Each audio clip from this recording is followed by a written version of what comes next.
Thank you. Wow. I love it.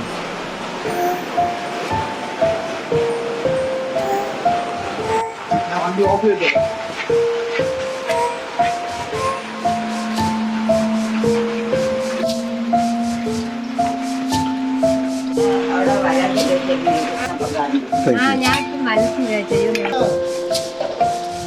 Yeah, doctor. How are you? Governors cannot get things by identity. Okay.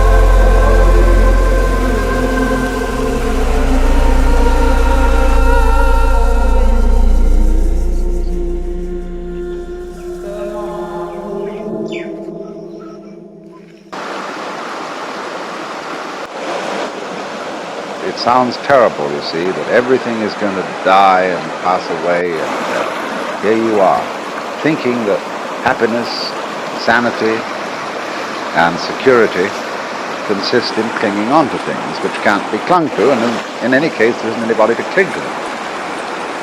So, that's the initial standpoint, but as soon as you really discover this, and you stop clinging to change, then everything is quite different. It becomes amazing. And not only do all your senses become more wide awake, not only do you feel almost that you're walking on air, but you see finally that there is no duality, no difference between the ordinary world and the nirvana world. They're the same world, but what makes the difference is the point of view. And of course, if you keep identifying yourself with some sort of stable entity that sits and watches the world go by, you don't acknowledge your union, your inseparability from everything else that there is.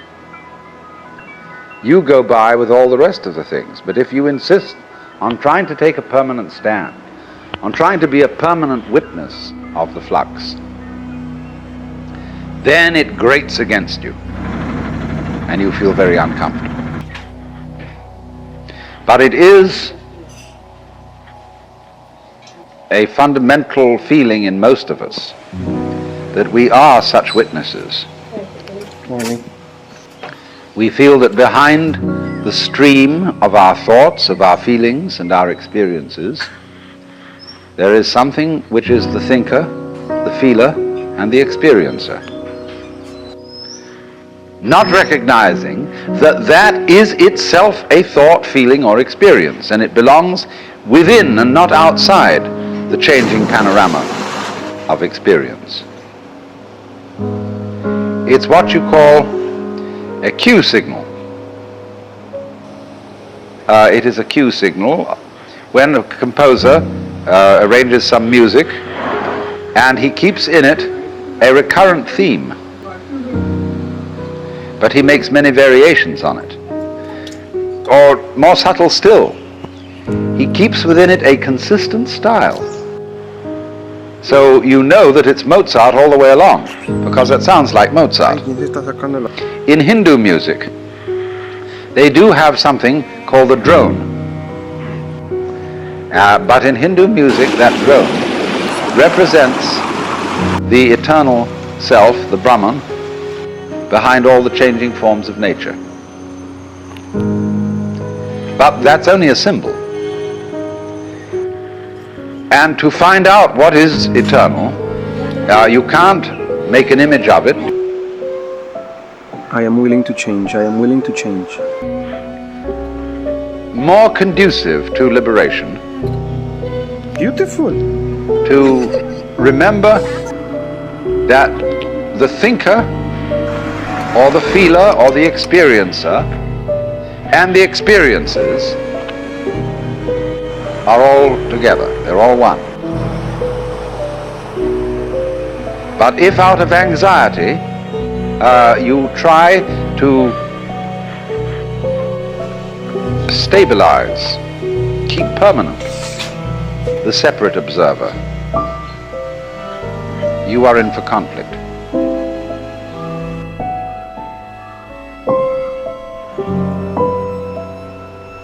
Of course, the separate observer, They're everywhere. the thinker of the thoughts, is an abstraction which we create out of memory. We think of the self, the ego, rather, as a repository of memories, a kind of safety deposit box or record or filing cabinet place where all our experiences are stored. Now, that's not a very good idea. It's more that memory is a dynamic system, not a storage system. It's a repetition of rhythms. And these rhythms are all part and parcel of the ongoing flow of present experience. In other words, first of all, how do you distinguish between something known now and a memory?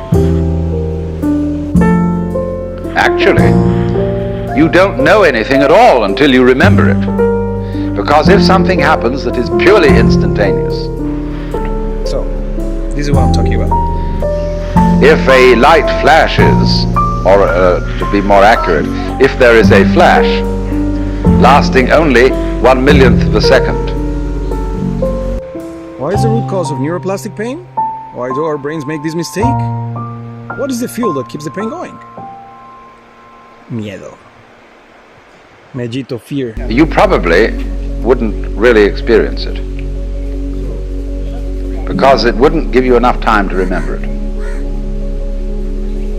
So in a way, all present knowledge is memory. Because you look at something, and for a while, the rods and cones in your retina respond to that, and they do their stuff, jiggle, jiggle, jiggle. It's all vibration. And so as you look at things, they set up a series of echoes in your brain. And these echoes keep reverberating. And in the meantime, I'm feeding some fish here with the substance that is coming out of my back, which is a paste between papaya leaves and buffalo urine. 40 minutes with this paste on me, and then I have to rinse it in the water. It feels epic. But there is a way in which we distinguish between seeing somebody here now and the memory of having seen somebody else who is not here now, but whom you did see in the past, and you know perfectly well when you remember that other person's face, it's not an experience of the person being here. How is this? Because memory signals have a different cue attached to them than present time signals. They come on a different kind of vibration. Sometimes, however, the wiring gets mixed up and present experiences come to us with a memory cue attached to them. And then we have what is called a déjà vu experience. We are quite sure we've experienced this thing before.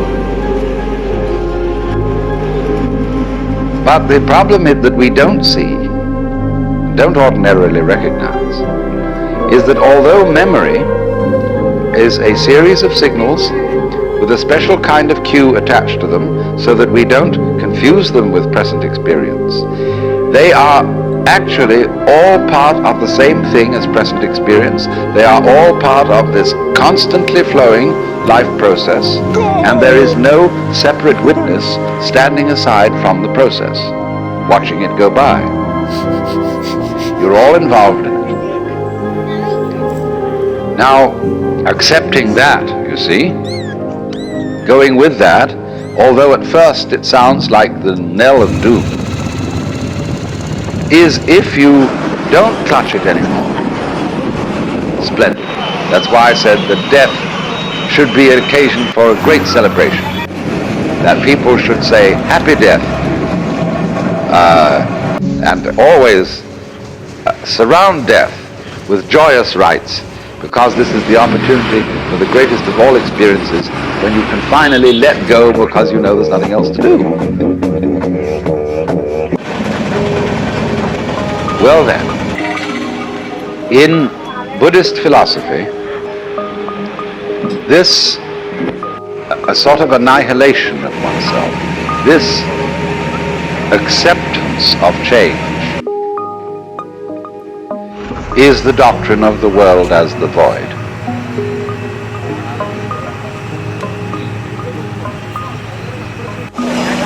And it is the doctrine of a whole class of literature which goes by this complex name, Prajna Paramita. Now, Prajna means wisdom. Paramita, for crossing over, for going beyond. There is a small Prajna Paramita Sutra, a big Prajna Paramita Sutra, and then there's a little short summary of the whole thing called the Hridaya, or Heart Sutra. And that is recited by Buddhists all over Northern Asia, Tibet, China, and Japan. And it contains the saying, that which is void is precisely the world of form, that which is form is precisely the void. Form is emptiness, emptiness is form, and so on. And so it is supposed by scholars of all kinds who have a missionary background that the Buddhists are nihilists, that they teach that the world is really nothing, there isn't anything, and that there seems to be something is purely illusion. But of course this philosophy is much more subtle than that. The main person who was responsible for developing and maturing this philosophy was Nagarjuna, and he lived about 200 AD. One of the most astonishing minds that the human race has ever produced. And the name of Nagarjuna's school of thought is Madhyamika, which means really the doctrine of the middle way. But it's sometimes also called the doctrine of emptiness, or Shunyavada, from the basic word shunya, or sometimes shunya has ta added on the end, and that ta means ness, emptiness. Well then, emptiness means essentially transience. That's the first thing it means. Nothing to grasp, nothing permanent, nothing to hold on to. But it means this with special reference to ideas of reality, ideas of God, ideas of the self, the Brahman, anything you like. What it means is that reality escapes all concepts. Okay, thank you so much. If you say there is a God, that's a concept. If you say there is no God, that's a concept. And Nagarjuna is saying that always your concepts will prove to be attempts to catch water in a sieve or wrap it up in a parcel.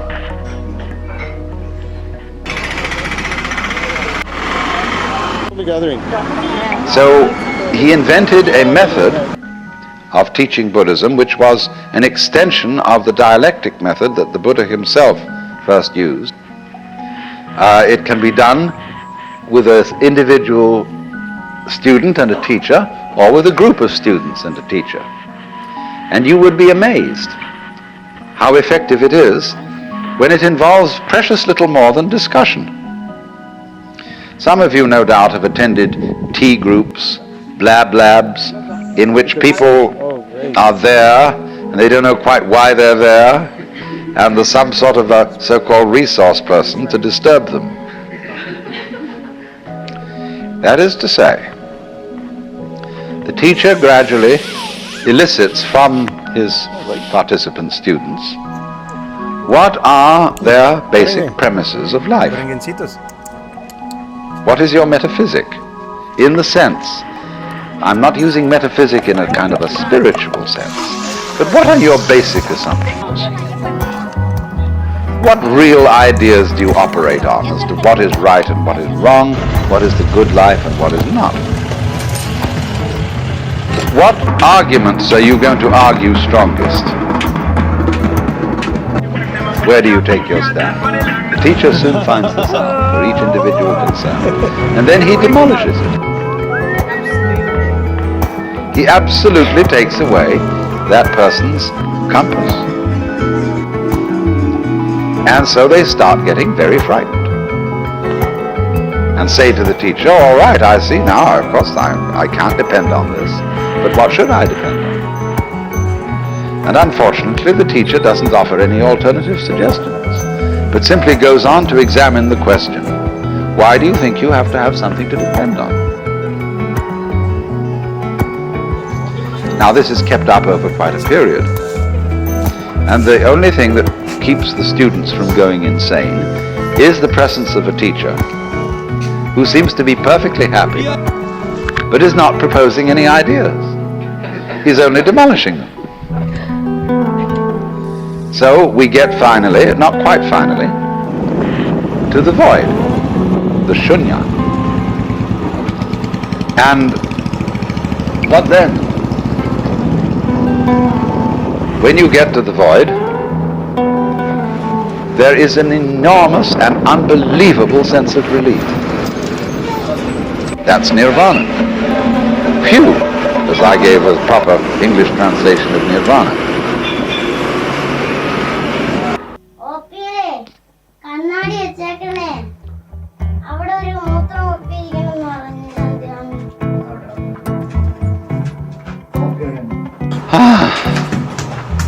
Great. So they are liberated, and yet they can't quite say why or what it is that they found out. So they call it the void. But Nagarjuna went on to say, you mustn't cling to the void. You have to void the void. And so the void of non-void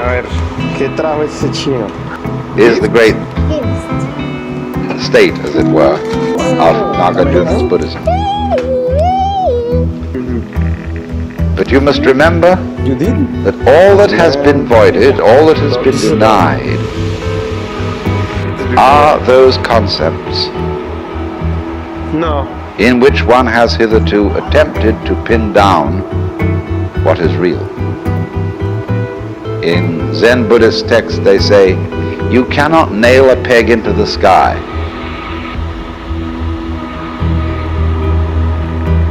And so, to be a man of the sky, a man of the void, is also called a man not depending on anything.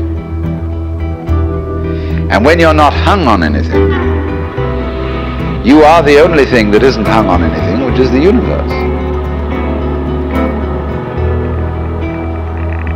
Which doesn't hang, you see. Where would it hang? It has no no place to fall on, even though it may be dropping. There will never be the crash of it landing on concrete floor somewhere. But the reason for that is that it won't crash below because it doesn't hang above. And so there is a poem in Chinese which speaks of such a person as having above not a tile to cover the head, below not an inch of ground on which to stand. And you see, this which to people like us who are accustomed to rich imageries of the divine, the loving Father in heaven who has laid down the eternal laws, O Word of God incarnate, O wisdom from above, O truth unchanged, unchanging, O light of life and love, the wisdom which from the hallowed page, a lantern for our footsteps, shines out from age to age. See, so that's very nice. We feel we know where we are, and that it's all been written down, and that in heaven the Lord God is resplendent with glory, with all the colors of the rainbow, with all the saints and angels around and everything like that. So we feel that it's positive, that we've got a real rip-roaring gutsy religion full of color and so on. But it doesn't work that way. The more clear your image of God, the less powerful it is, because you cling. The more it's an idol. But voiding it completely isn't going to turn it into what you think of as void. What would you think of as void? Being lost in a fog, so that it's white all around and you can't see in any direction. Being in the darkness, or the color of your head as perceived by your eyes. That's probably the best illustration that we would think of as the void. Because it isn't black and it isn't white, it isn't anything. But that's still not the void. Take the lesson from the head. How does your head look to your eyes? Well, I tell you, it looks like what you see out in front of you. Because all that you see out in front of you is how you feel inside your head.